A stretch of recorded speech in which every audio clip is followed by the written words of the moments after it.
Baik, kita mulai saja ya. Halo Faris. Ya. Ya.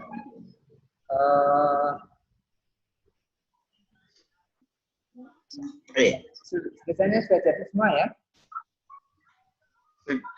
Sudah.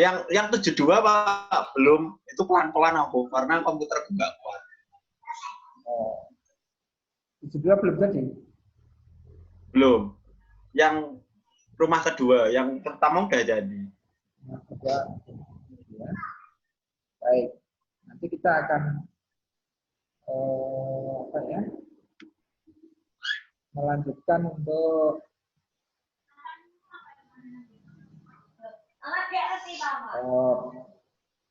posternya sudah dibikin? Sudah posternya. Sudah. Oke. Ya. Coba ditunjukkan ke Pak Edi. Sebentar, Pak. Ya.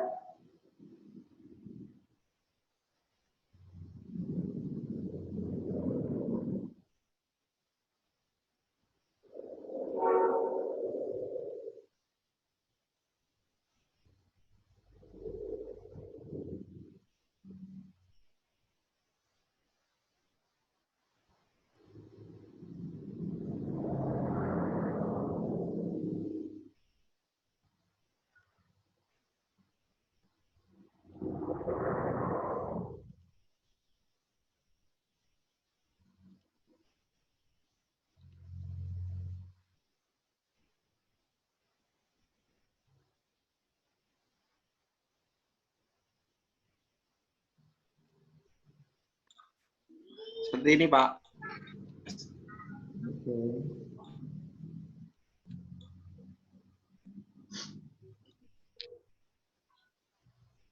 Oke ya. Jadi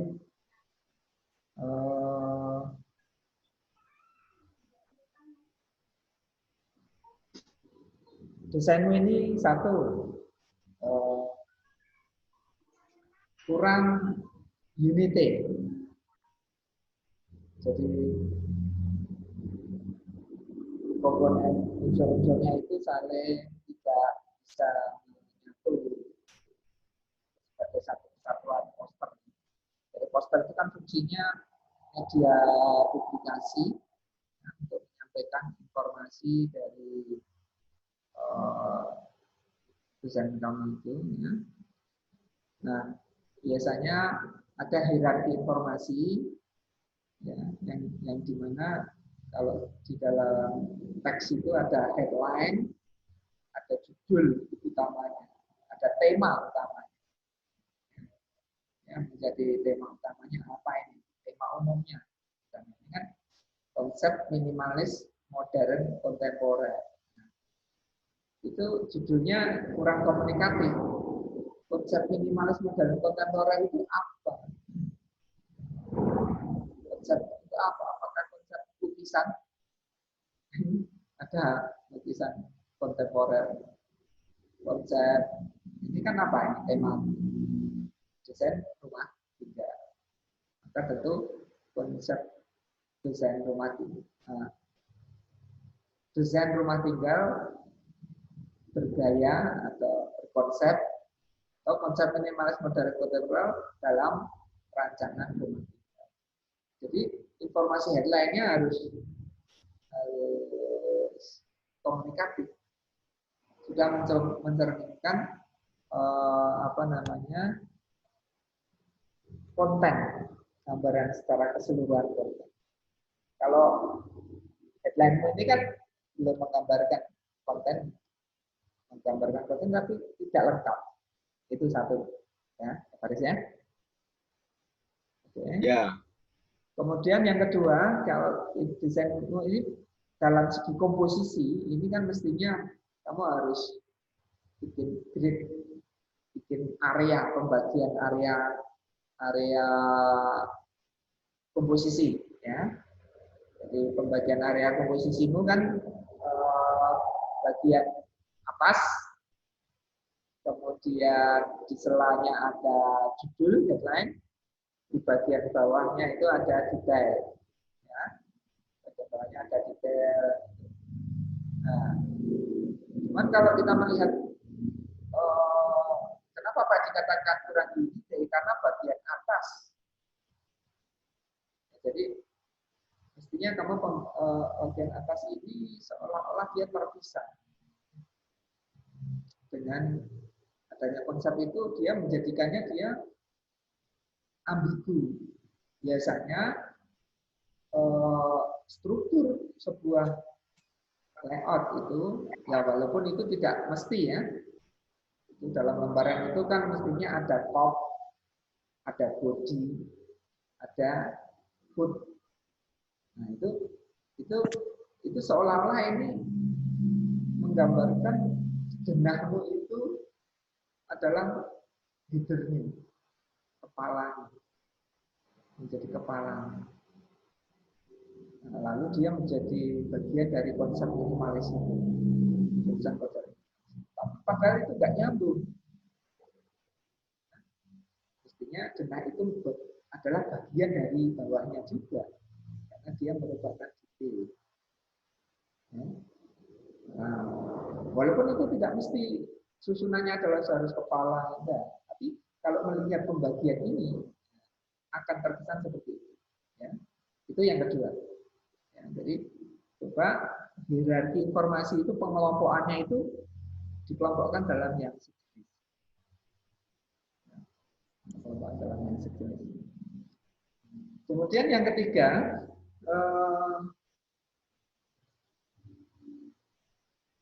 informasi komposisi dari antara background dengan foreground. Background itu kan lingkaran-lingkaran itu. Ya. Jadi coba untuk mahasiswa semuanya juga ini ya. Jadi kalau di dalam melakukan komposisi, jangan asal yang penting background itu bisa ditumpangi foreground. Terus tidak peduli kok Pak ini background ini kok ditumpangi background. Kayak orang yang hubungannya, padahal sangat berpengaruh. Kalau backgroundnya netral, it's okay. Misalnya tekstur yang lembut, itu sedikit netral, ditumpangi dimanapun dia tidak akan berpengaruh. Kalau misalnya tekstur yang lembut, ya. Sementara background ini adalah lingkaran-lingkaran besar. Maka lingkaran tadi itu akan memiliki pengaruh secara hubungan visual dengan foreground. Ya. Jadi maka mending dia kalau ini bukan background tapi menjadi elemen yang terhitung dengan bagian elemen penunjang. Tapi kalau background hanya sekedar background saja ditumpangi foreground, ini tidak bisa nyambung, kurang dan saling bertubuhkan, saling menegasikan. Jadi setiap elemen visual ini pasti ada hubungan, konektivitasnya, keterhubungannya itu ada membentuk kesatuan, unity itu tadi. Apa dikatakan ini tidak bisa membentuk unity karena terpisah hubungannya background sama foreground. Nah, mending kalau terlalu hanya merupakan elemen visual lingkaran-lingkaran itu dia dijadikan unsur penunjang saja, bukan background. Sehingga kamu akan memperkirakan letaknya, oh lingkaran penunjangnya ini ada di sini, di sini, di sini, di sini. Tidak acak, kemudian ditumpangi juga acak. Ya, gitu. Dari sini ada pertanyaan atau kurang jelas, Pak? Jelas? Apa yang Pak Edi maksudkan? Enggak ada. Nah, gitu ya. Jadi Jelas. Ya, jadi itu ya. Itu dari segi komposisi. Kemudian penggunaan juga kotak-kotak putih. Ya, kotak-kotak putih itu ya. Frame-frame kotak-kotak putih itu. Coba kotak-kotak putih itu juga karena dia akan terhubung dengan lingkarannya itu. Tidak hanya sekedar menempel. Sekedar menempel, tapi bagaimana hubungan yang related, dia bisa menyatukan antara teksnya itu.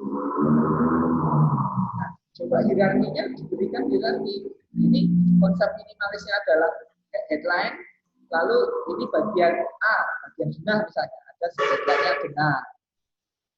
Misalnya. Bagian ruang tamu ada subheadnya ruang tamu, konsep implementasi dalam rancangan ruang tamu. Terus lalu detailnya, body copy-nya, body text-nya baru keterangan. Nah, kotaknya akan menghubungkan, elemen kotaknya akan menghubungkan antara lingkaran dengan teksnya. Tapi cari hubungan antara gambarnya dengan teksnya. Tapi juga contoh hubungan yang sangat buruk ini, yang bagian bawah itu antara rumah dengan dua lingkaran itu kan bertubuhkan, saling berebut pengaruh, tapi masing-masing malah merusak, lingkarannya merusak gambar utamanya, ya. Sehingga jadi hubungannya keduanya saling menegasikan, saling berbenturan. Nah ini coba diperbaiki, ya. Itu dari segi komposisi. Lalu dari konteks pesan tentunya ada hierarki. Orang itu eye tracking, ya, kamu itu poster itu pasti mana yang akan dilihat. Orang itu nggak akan melihat acak. Biasanya bisa diarahkan. Oh, dilihat di tengahnya dulu. Lalu dia akan melihat kemana? Ke arah mana? Ke atas. Nah, kalau dia spiral memutar ke atas, memutar ke kanan, ke bawah, ke kiri. Ini semacam ada urutan eye tracking. Urutan pandangan orang itu kamu arahkan dengan elemen visual. Jadi kalau ini kan kamu nampaknya acak ini. Acak. Tapi karena kurang unity sehingga kesannya crowded, kacau, komposisinya kurang. Perlu dibentuk pola komposisi yang lebih jelas. Ini masih kacau. Satu contoh misalnya lingkaran kiri itu ada distan, ada jarak. Kemudian dia lingkaran kanan ini mepet kotak birunya. Sementara ada bingkai abu-abu. Nah, itu dicarikan konsep ini. Kalau tidak bisa nanti desainnya menjadi kacau kan. Seolah-olah ada yang kepotong, ada yang tidak selesai. Itu kesannya. Nah, coba.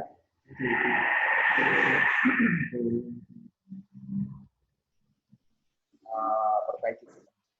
Itu saya kira masukan Pak Edi dan Pak Isi. Hei, Yes. penjelasan apa?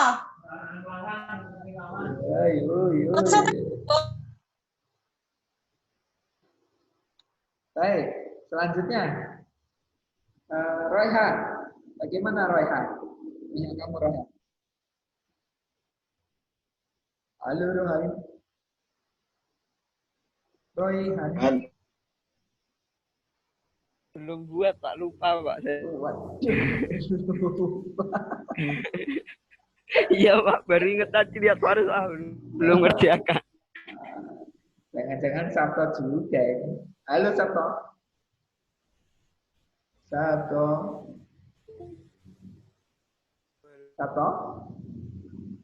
Oh, ya. Sudah buat posternya? Pak. Posternya sudah dibuat? Sama Raihan, Pak. Oh, sama Raihan. Gimana? Belum dibuat. Buat sekarang, Pak. Tak kira ada pemberitahuan Classroom gitu. Ya kan kemarin sudah diberitahu toh. Sudah diberitahu cuman Pak Edi ya tidak cepat-cepat memberitahukan di Classroom ya. Sudah dibikinkan ya. Jadi desainnya dibikin. Berarti masukkan. Tadi dengarkan penjelasan Pak Edi di waktu menganalisa desain posternya si Faris. Halo? Ya. Suaranya macet-macet, Pak.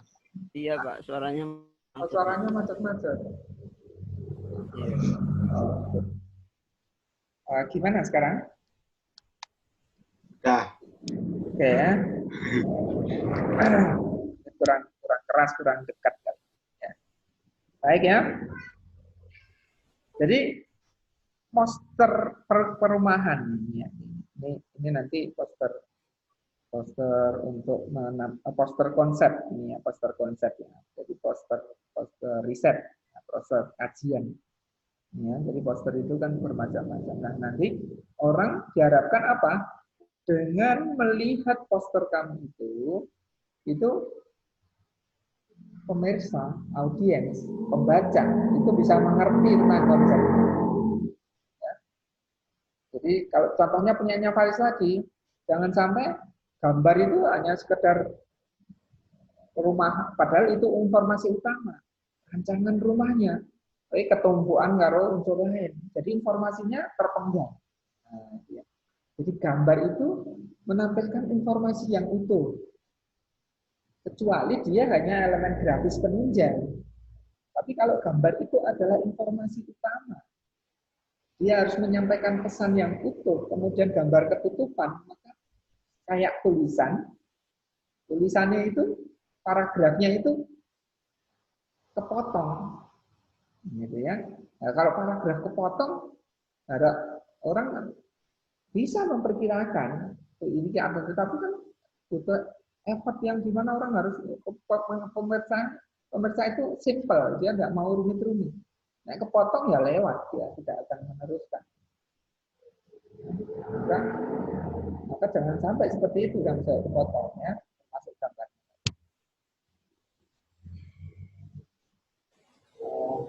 Reni tugas-tugasnya gimana Reni?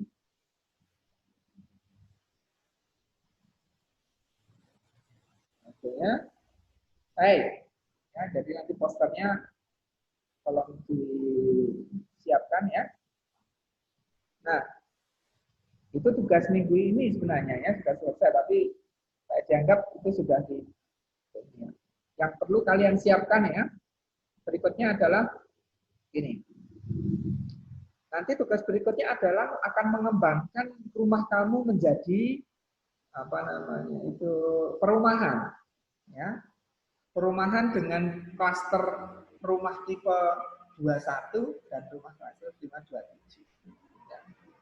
Nah, itu ya. Nah, coba Pak Edi. Nanti tugas kamu yang awal adalah mencari menggambar site plan-nya. Site plan ya. Kita share dulu ya, Pak Edi share untuk memberikan gambaran. Share. Terus kelas ini aja. Oke. Kelihatan presentasi Pak Edi? Masih hitam, Pak. Loading. Oke. Udah. Sudah kelihatan ya? Site plan. Ini ya. Kalau kamu membuat kata kunci di Google, kamu ketikkan site plan, nah, kamu lihat ini ada gambar-gambar site plan. Baik yang hitam putih, ya. Karena kita lihat ini ya.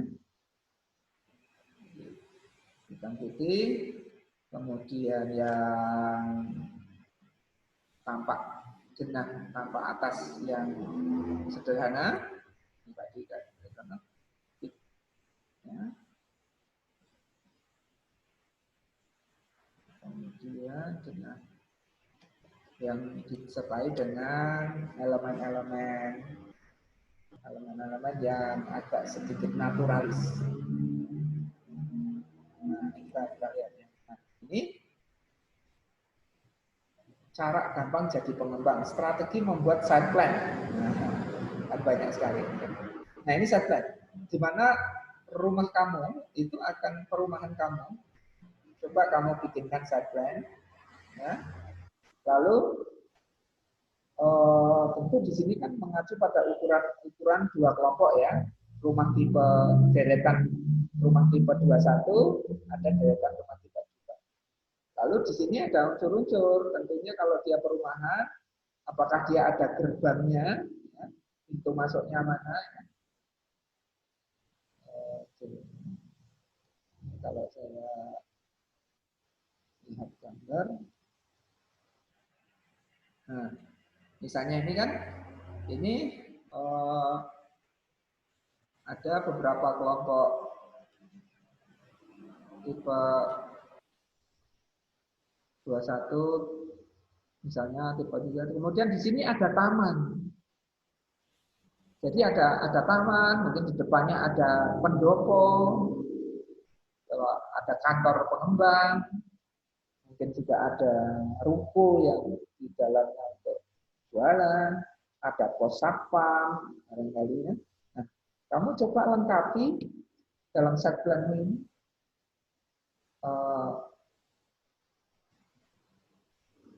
apa namanya bagian-bagian dari perumahan kamu. Ya. Kemudian kamu sajikan dalam bentuk gambar site plan.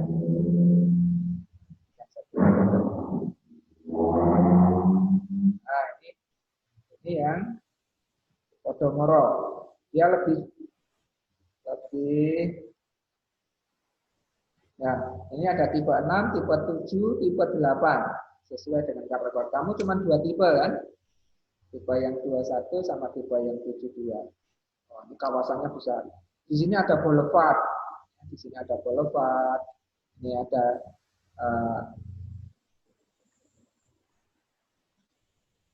trotoar pejalan kaki, padahal di tepi sungai. Mungkin ada fasilitas lainnya. Pos satpam di belakang. Nah, ada gerbangnya barangkali di sini ada gerbang satpam. Ya. Kamu rencanakan saja site plan-mu seperti apa ya, untuk perumahan. Tidak usah lebar-lebar. Ini perumahan kecil saja. Ya, 2 RT mungkin ya. 2 RT. Ya, 2 klaster untuk kelompok klaster yang tipe 21, ada klaster yang tipe 72 dalam satu kawasan perumahan. Lalu kemudian dirancangkan. Ya. Sampai di sini ada pertanyaan. Silakan. Silakan. Ya, Pak. Tanya, gimana? bertanya, Pak. Ya, silakan. Itu kita cuma desain tempat rumahnya yang kemarin itu nggak apa-apa, Pak? Iya, rumahnya yang kemarin. Oh, berarti rumahnya gitu aja, Pak. Gimana? Tata letak gitu. Ya. Tata letak. Tata letaknya gimana? Ya, gitu kan? Ini kan site plan-nya. Jadi ini denah dari perumahan itu. Tapi nanti ke depan tentu akan dibangun ini nanti perumahan secara 3 dimensional. Ya. Jadi nanti kalian juga akan bikin video presentasi untuk perumahan. Ya.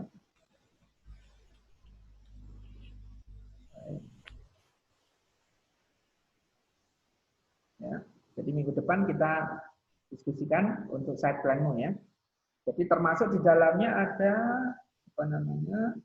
unsur-unsur penunjangnya ya. Kamu pikirkan kan, ada taman, barangkali ada gerbang, ada pos satpam. Jadi biasanya kalau mau masuk perumahan depannya ini ada gerbang perumahan.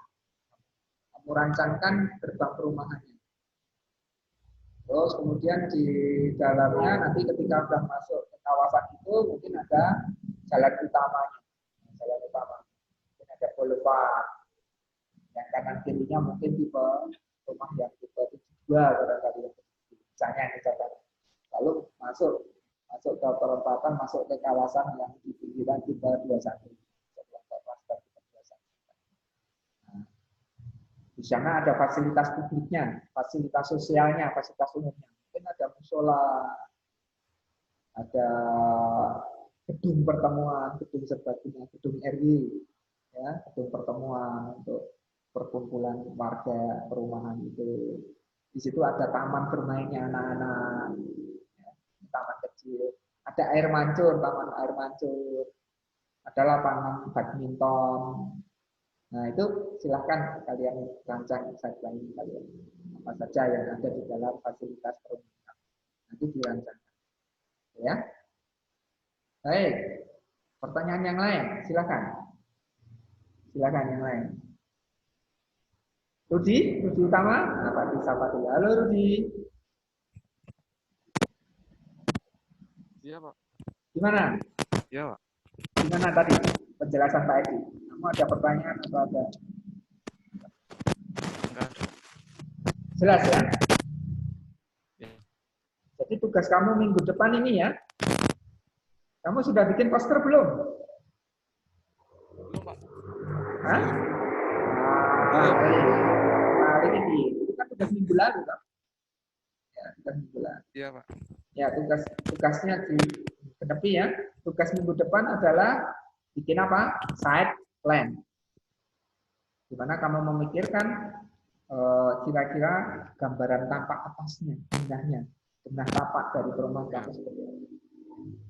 Baik, Sabto Trinugroho. Sabto Trinugroho. Halo Sabto. Gimana? Halo. Sabto. Ya, gimana kamu? Tanggapan kamu atau pertanyaan? Dibuat dalam KP ya, Pak? Plan-nya. Enggak, kalau side plan ini enggak harus dalam SKP. Nantinya akan dibikin SKP, tapi sekalian kamu bikin ya enggak apa-apa. Kamu bisa bikin pakai Corel Draw, Photoshop, namanya gambar apa ya? Itu tambah atas gitu ya, Pak? Iya, apa seperti ini. Ini kan contohnya. Ya. Contohnya dari yang sketsanya hitam putih ini kan. Kamu bikin versi yang hitam putih, ya. Jadi ada versi hitam putih, ini. Kemudian ada versi yang berwarna. Nah, ini contoh-contoh. Nah, ini milik Podomoro. Podomoro pengembang besar, dia serius. Dia mengarahkan desainernya lah. Kamu ini sebagai desainer grafis ya, nanti tugasmu salah satunya di sini. Ya, membuat media-media publikasi, termasuk poster perumahan tadi ya, ini kan mulai gitu, termasuk membuat gambar set plan, kemudian termasuk memvisualisasikan gambaran arsitekturnya, ya. Itu kamu bisa masuk berkolaborasi di dalam bidang profesi perumahan ini, pengembang ini. Kamu tergabung dalam tim arsitek, dengan mereka tim arsitek, ya, bagian visualisasinya. Bisa jadi kamu masuk ke perusahaan pengembang yang besar untuk itu, atau kamu bekerja sama dengan pengembang untuk membuatkan hal yang terkait dengan elemen komunikasi visualnya. Jadi kalau pertanyaannya, cara membuatnya apakah harus pakai SKP? Tidak. Tapi nanti ketika kamu merancang perumahannya, ya pakai SKP, jelas. Sketsa. Cuman side plan-nya tentu kamu bisa kembangkan, memadukan software visual yang lain. Corel Draw, Photoshop, SketchUp, nah, digabung, sehingga tampilannya menjadi komunikatif, memberikan gambaran, informasi tentang perumahan, gitu. Estetis, orang melihatnya bagus. Nah, ini menunjukkan tingkat kepercayaan, profesionalitas, kredibilitas dari pengembang tentang desain perancangan desain perumahannya yang ditawarkan untuk konsumen. Ya. Terus ya. Faris gimana Faris? Ya, udah paham. Paham ya? Paham ya? Ya. Nah, ini mengerahkan ilmu kamu, ilmu komposisi, ilmu komunikasi, ya, itu harus diterapkan. Kecakapan kamu, kecakapan menyampaikan informasi secara jelas, indah, menarik, komunikatif. Nah, gitu ya. Maka Ya. karyamu itu, ya. Baik. Nah, jadi ya.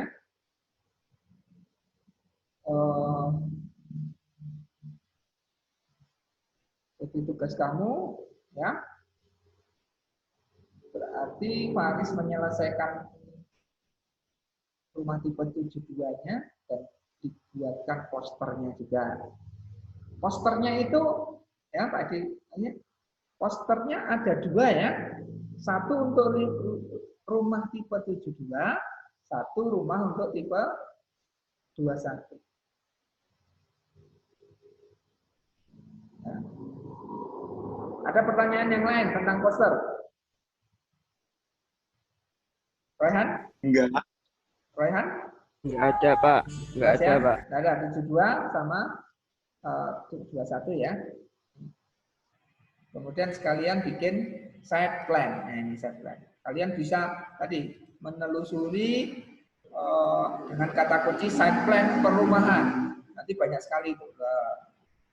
Ya, macam-macam. Ada yang tampaknya perspektif 3 dimensional. Misalnya ini ada kasih contoh lagi. Nah, ini kuatan. Kalau ini agak lebih sederhana. Agak lebih sederhana. Nah, ini agak lebih sederhana ya, kan ini ada kawasan, ada jalan masuknya. Tentu di sini ada gerbangnya, mestinya dilengkapi, ada gerbang satpam, gerbang masuk, ada taman perumahan, mungkin ada fasilitas air mancur di perempatannya. Kamu rancangkan. Ya.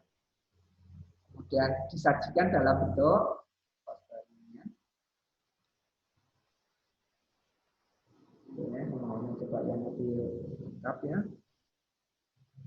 Nah, nanti bahkan ada yang, nah ini contohnya ini. Nanti kalau perbaikannya ya, ini jadi seperti ini. Oke, yang ini dulu.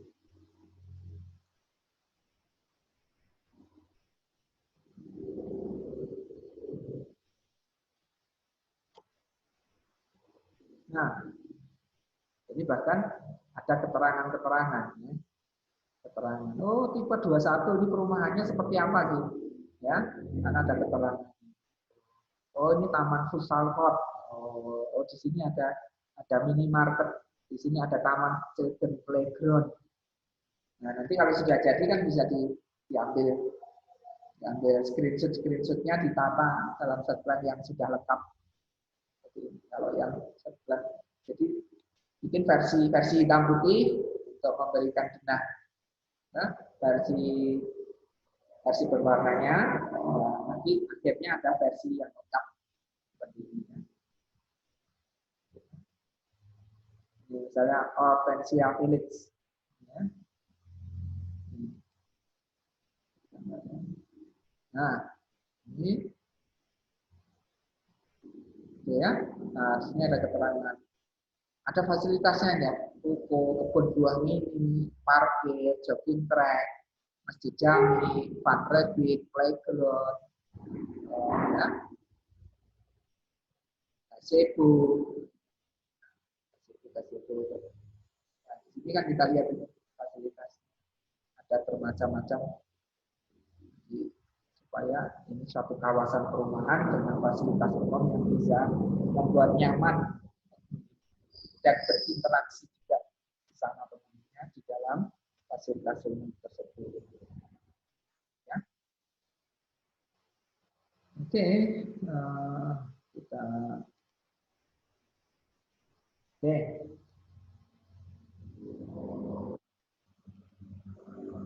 Baik, saya kira cukup ya untuk kali ini. Kalau tidak ada pertanyaan, silahkan kalian kerjakan untuk tugas kalian ya. Jadi semangatlah dalam belajar karena ini merupakan fondasi kalian nanti ke depan. Ya, ketika fondasi kalian di dalam bidang profesi kalian, maka sungguh-sungguhlah dan usahakan nikmati karena ini adalah pengalaman kehidupan yang tidak terlupakan. Pak Edi selalu ceritakan pengalaman Pak Edi waktu jadi mahasiswa S1 juga. Pak Edi sangat menikmati dan memiliki kesan yang mendalam dalam kehidupan. Kuliah Pak Edi dulu itu sangat dinamis. Ya, pecah dahi juga. Tugasnya banyak menumpuk, malam tidak tidur mengerjakan. Tapi itu menjadi observasi. Pengalaman yang apa namanya? dinamis dalam kehidupan, tidak terlupakan. Jadi seolah-olah masih ada di dalam pengalaman kehidupan Pak Edi itu. Selama kuliah itu terekam dalam memori Pak Edi. Dengan segala detail-detailnya itu Pak Edi masih ingat betul, karena apa? Membuat kesan. Jadi kesannya bukan kesan buruk, kesan Pak Sae, bukan. Kesan yang ya ada gagalnya, ada suksesnya, dinamis sekali ya.